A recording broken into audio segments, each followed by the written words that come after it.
Good evening and welcome to the programme where the participants exhibit slightly worse manners than the Blue Peter elephant.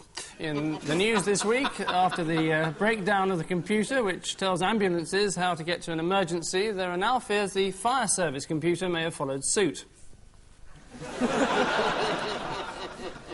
In London, scientists unveil the new John Major policy simulator. And there's chaos in Berkshire as Oliver Reed's drinks cabinet is accidentally knocked over.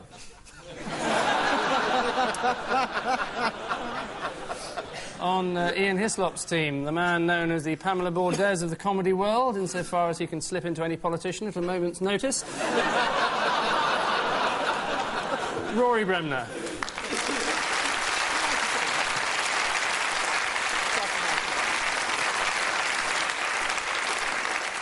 And with Patrick McGowan, with Paul Merton this week.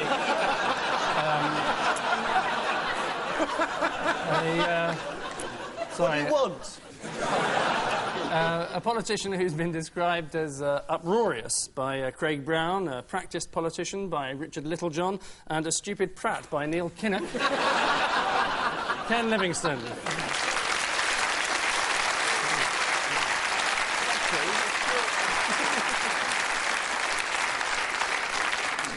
And so we bid a warm welcome to round one. 4 bits of footage to feast upon. Ian and Rory, what unholy row is this? Ready and waiting. The Michael Winner Appreciation Society. It's the women priests. I think the strongest argument for women priests... That's the word. Yes, John... I know, it's better organised, isn't it? They got the ordination of women priests through...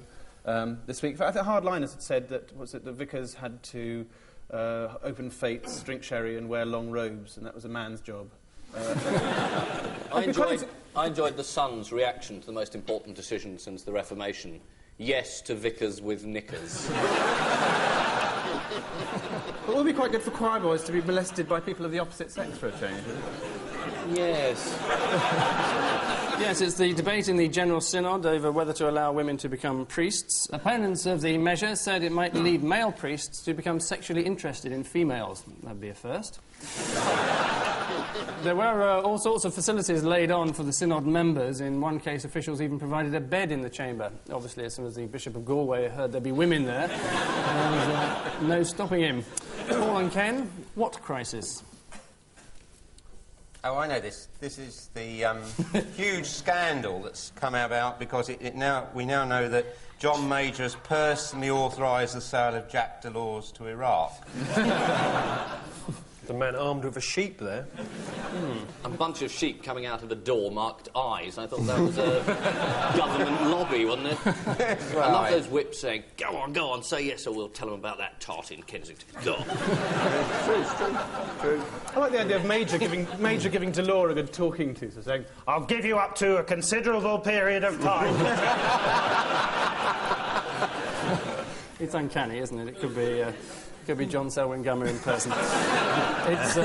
Yes, it is the collapse of the GATT talks and the fierce criticism that's resulted of Jacques Delors for refusing to abandon his 1,300% subsidies to French farmers. The Americans are refusing to admit they're targeting the French in particular. Curious, then, that they've imposed tariffs on red wine, onions, frog's legs and breath fresheners, reinforcing the spirit of... what fresheners? breath fresheners. Breath fresheners. Imagine it's an advert, a breath freshener. Yeah. Now I've got it. They're not paying him enough. No. Is Eric all right? He's very well. He sends his love, actually. Does he ever get the plank out for old time's sake? Yeah, and he watches the film as well sometimes. Ian and Rory, who are these innocents at large? Oh, yes. Celebrating the Gulf War, that's nice. Oh, that's a lawnmower, apparently.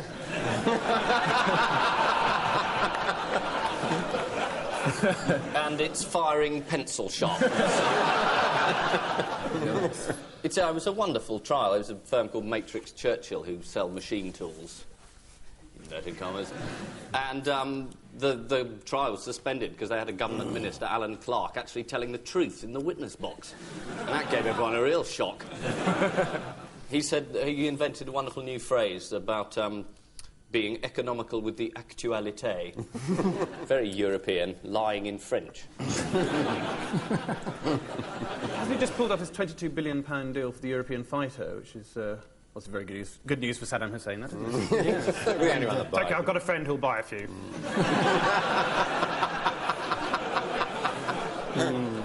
It is, yes. Bush was selling arms to Iran, and we supplied them to Iraq. Great, our own little war. There's no point in having a war unless the other side's armed, is it? I mean, Yeah, you're right.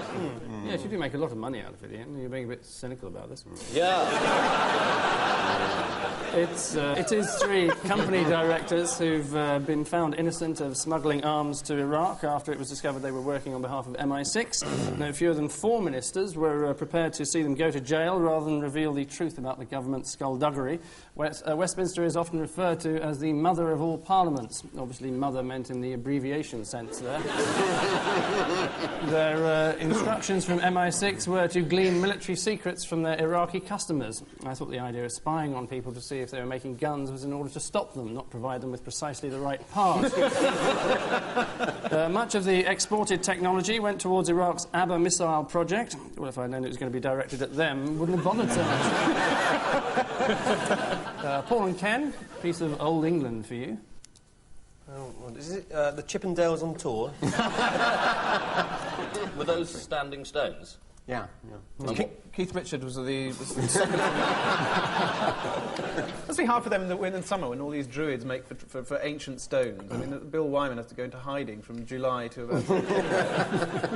Is that true? No, it was a joke. But Is it sort of the national heritage? They're going to sort of split up the national heritage or something and give councils the opportunity to run their own sort of like monuments and stuff? yes, it is the government's plan to sell off a number of superfluous ancient monuments. Baroness Thatcher is said to be rather worried. The chairman of English Heritage, Jocelyn Stevens, dismissed academic outrage, saying it was arrogant to suggest that the only people qualified to work on archaeological sites are archaeologists. Well, who did he have in mind? Dentists? There's now speculation as to who might purchase some of England's greatest monuments. Anne Hathaway's cottage might interest the Shakespeare Society. Stonehenge is bound to interest the hippies. And Frank Boff has already put in a bid for the torture chamber at the Tower of London. I think Frank suffered enough, don't you? No, he clearly doesn't. All of which fascination and intrigue brings us thundering to the end of our classic opener. And who would have thought? Well, both teams have failed miserably to drop any points, so Ian and Rory and Paul and Ken have a requisite 4.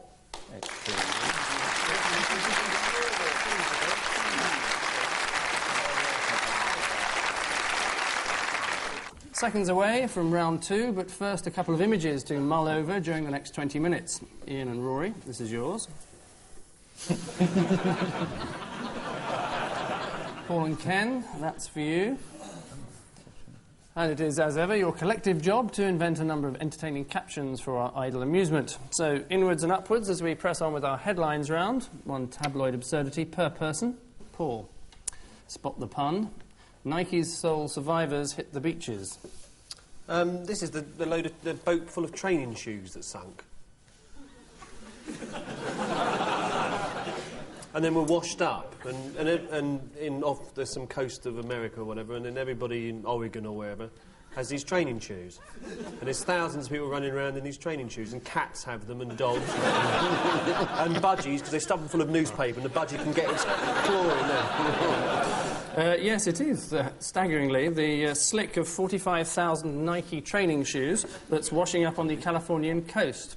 At first they thought a boat carrying the world's largest basketball team had been shipwrecked, but in fact it turned out they'd been washed aboard from a Korean freighter in 1990. Californians described it as a major disaster. The shoes were almost 3 years out of fashion. The shoes have now survived being immersed in the sea for over 2 years, a quality which it's been suggested could well be marketed.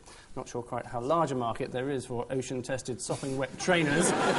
Nike #1 with sea bass. Robert Maxwell could advertise them.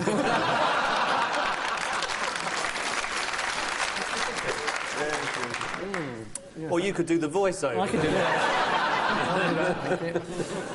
Ken, one of the week's weightier political stories for you.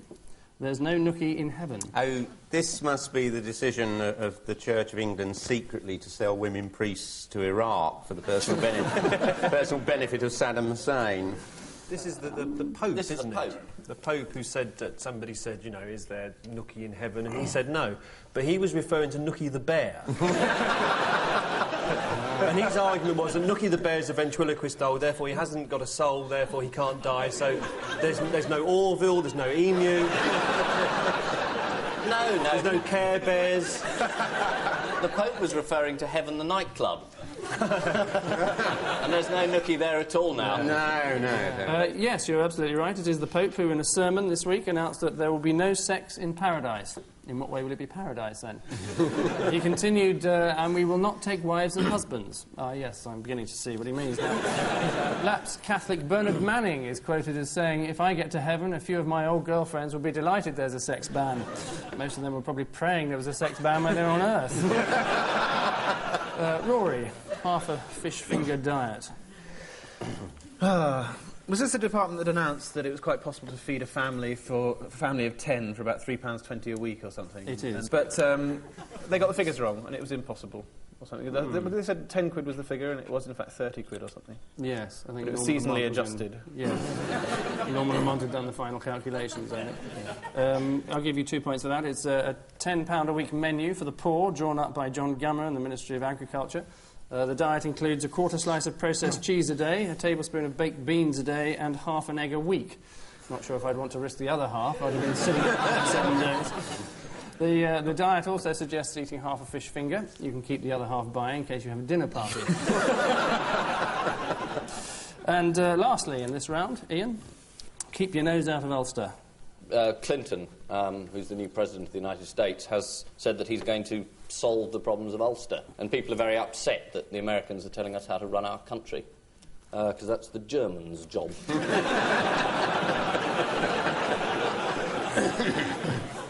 No, I mean, it is just Bill Clinton sucking up to someone else. I mean, when he's in Boston, he's Billy O. Clinton and I'll send over me envoy. And when he's in New York, he's Bill Clintonstein, famed Hasidic Jew. And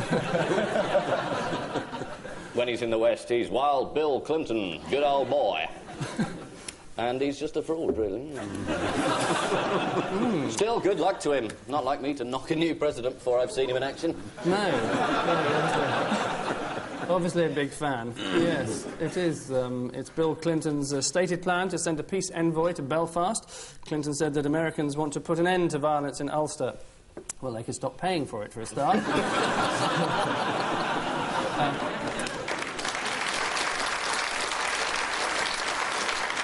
James Baker is in the running for the job. Say Mickey Mouse. I mean, he's quite popular. And people might actually listen to him. So Mickey Mouse it is, then.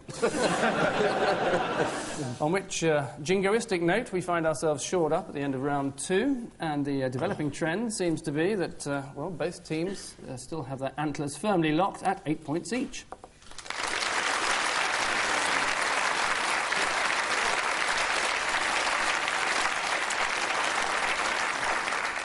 And so we playfully pull down the pants of history as we reveal the unmistakable face of our archive round. Ian and Rory, regular What Happened Next for you.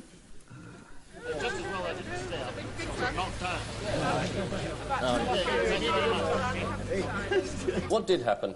It looks like a child. There's a child there, and he sort of walks forward and he catches his foot in the child's mouth. And he says, I can't stop. And they're chasing after him. And it was about 4 months later they got that child back. They'd watched the House of Commons on the television. Look, there's Billy, look, there he is. And you see this kid with Farley's rust just trying to sort of get out of the... No, or perhaps not, I don't know. Let's see if any of that's even remotely close. Ooh.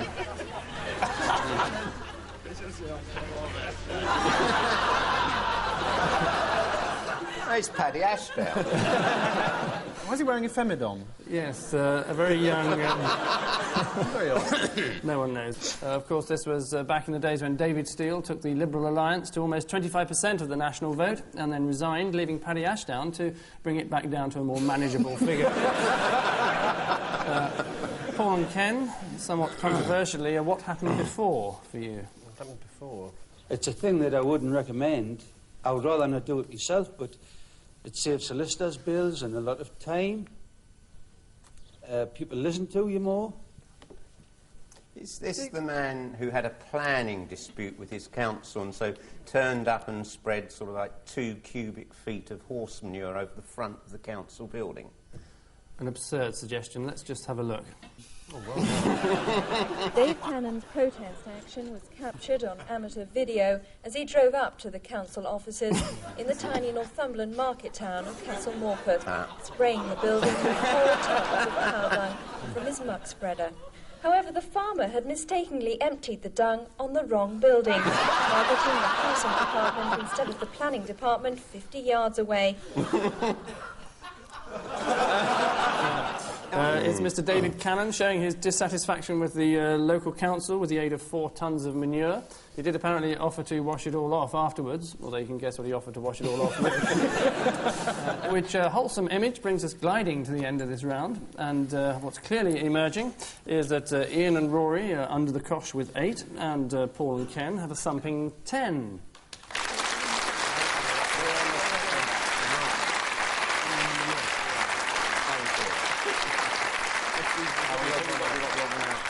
But mind you, I have been assisted. I had a warning. I got to the House of Commons on the 10th of November. There's a formal notice handed to me that says, from the House of Commons attendant, Angus Dayton will be wearing a dark navy jacket and a mauve shirt. And the attendant said, I hope it's nothing the press will get their teeth into. Mine said Angus Dayton will be wearing a Chelsea strip. Is that true about David Mellor? Do you think he did wear a Chelsea strip? Yeah. And was he pulled off at half-time?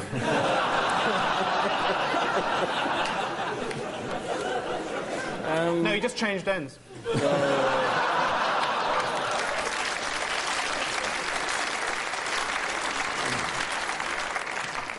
Luckily, I and Mary Whitehouse don't understand that joke. Yes, she does. Yes, she's probably giggling away in her own home now. Was it giggling or gobbling? I'm very relieved to say giggling. And so it is with a mixture of pain and agony that we enter our odd one out round. 4 coins of the realm. Which one is the bad penny? Paul, something of a dog's dinner for you. Sonny Bono, a box of Bonio, Bosco the dog, and Dame Shirley Porter. Well, Sonny Bono had a hit, didn't he, with Cher, I've Got You, Babe. Bonio, he's the lead singer of U2. They've done quite well, really, considering their lead singer's a packet of dog biscuits. I mean, probably in the big stadiums, it doesn't matter, you know. Dame Shirley Porter, she had a hit with the Gary Glitter Band. Anybody want to buy a cemetery for 15p? Yeah. And Bosco, he's the odd one out because I don't know anything about Bosco. That's a bit of a shame because that's actually the clue to the whole question. I think we know this. Any ideas? Yeah. I think this is a question about mayors. It is. Well deduced. It is. The answer is that all of them have been mayors, except the box of Bonio, which has not, to our knowledge, held any major political post as yet. Bosco the dog is mayor of Sunol, California, where he was elected on a platform of tummy-tickling incentives, a tax on cats, and free lampposts for all. Ken, a mixed bag for you. Sue Lawley, Kenny Dalglish, Harold Wilson, and Ben Elton.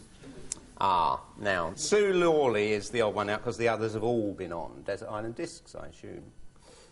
It's an intriguing answer, not quite right. You mean you haven't checked to find out? Well...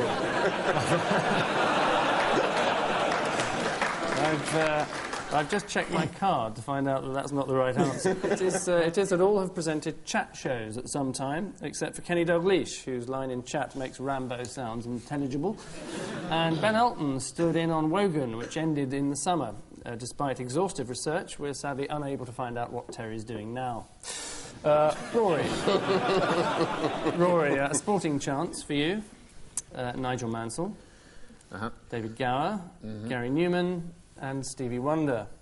I think there's a car link, isn't there? Because Mansell drives cars, unless Senna's coming up his quick, we need backside. points. Which is probably the right place for a senator to be, really, isn't it? It's about planes. Hang on. Hang on, stop trying to get points, Paul. Is what he was going to say. I was going to say, is it about planes?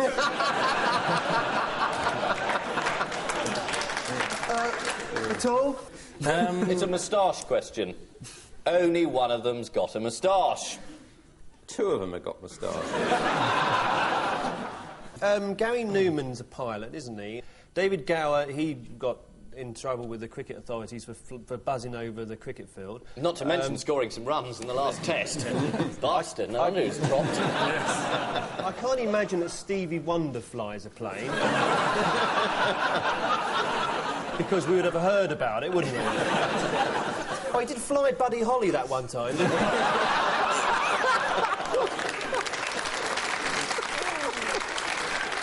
It was only his second job, because he'd just got over the trauma of flying Glenn Miller job.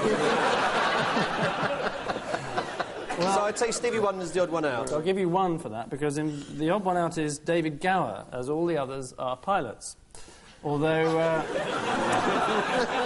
I'll answer your question in a moment. Mansell has a fixed-wing pilot's licence. It must be rather difficult to fit into your jacket pocket. Gary Newman can now do nosedives and tailspins with the same regularity that his records did.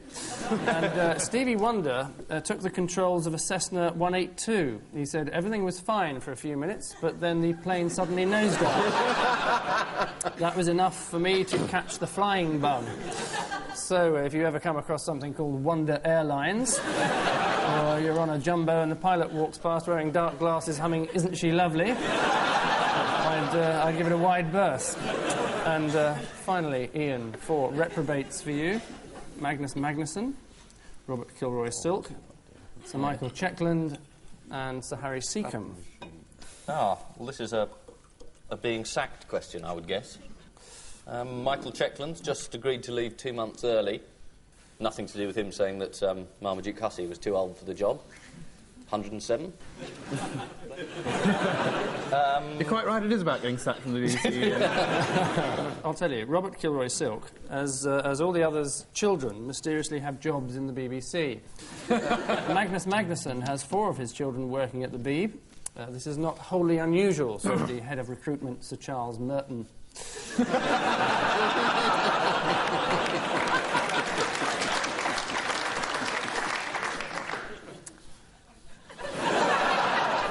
He remembers nothing of it. Which rampant nepotism signals the end of this penultimate round, and the contrasting fortunes are that Ian and Rory are virtually comatose with 10, and Paul and Ken have an obscenely large 11.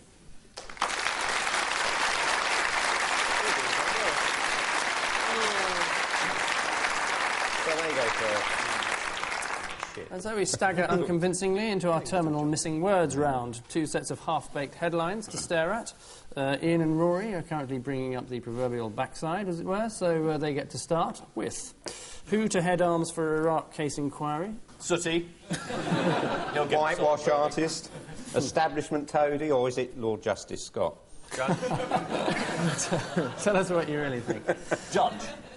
Judge is correct. Yes, well good done. one. Very Who good. else heads up inquiry? Next, I said judge first, though. did you? Well, he did say judge. Wasn't I your- heard him say wasn't judge. your question, though? Really? No. We're meant to believe you, are we, Ken? Fair's fair. Many wouldn't.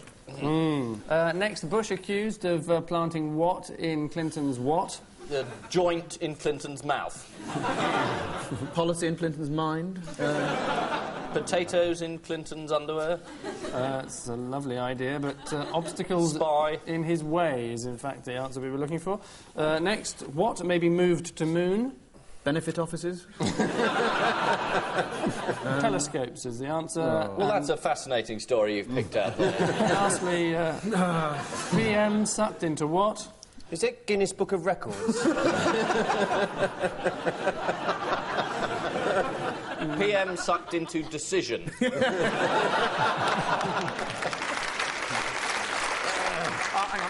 Arms scandal. I'll give you one for arms scandal. Yes, Iraq arms affair. All right. That'll do for the time being. Right, a new breed of dairy farmer milks 90,000 what? Taxpayers. Bullocks. No, It's true. willing tourists is the rather disappointing answer. Next, Charles' secret bedtime what? Karaoke session. He gets under the bedclothes and sings "You've Lost That Loving Feeling." Charles' secret bedtime drink with Chegwin. Camilla? No. Phone call. Well, it may have been. Phone call is the right answer. Yeltsin delivers what and hands the Queen an invitation? Warning?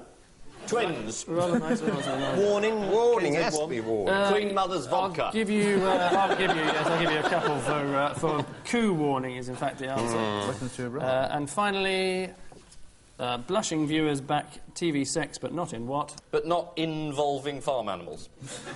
Or David Mellor. But not in company. Is correct. Sorry, Paul. Which errant nonsense acts as a final curtain to this week's jesting contest, and a look at the final reckoning shows that this week's ugly sisters are Paul and Ken with 13. Now, Paddy Ashdown switched his support at the last minute. And this week's principal boys are Ian and Rory with 17.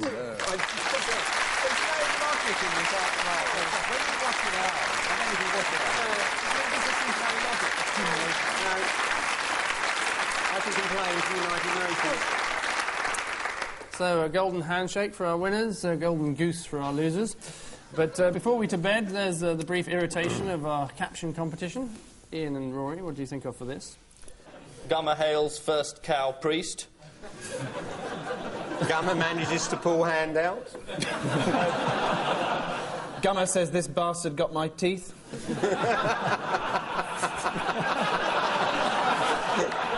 Very good. Is it Gummer does ventriloquist act? Just about Is it to. Gummer saying, I wouldn't want one of those swimming up me arse?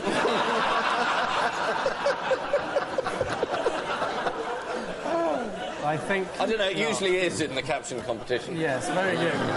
Right, Paul and Ken, what ideas do you have for this one?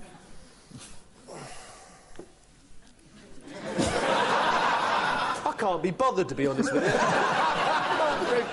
Rebellion. No. Police arrest tower block peeping Tom.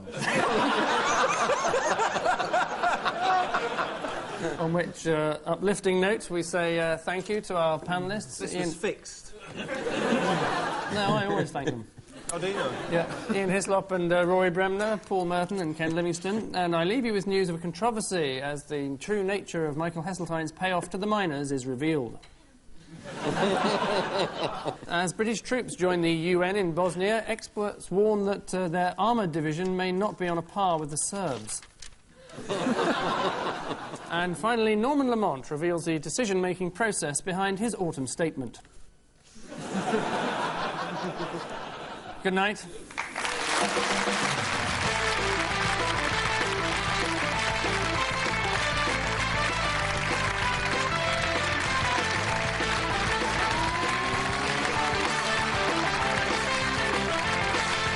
More backbiting public humiliation of the most gratuitous kind on Have I Got 1992 for you, and that's just for Angus.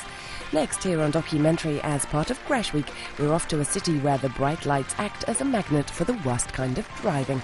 Accident Black Spot, next.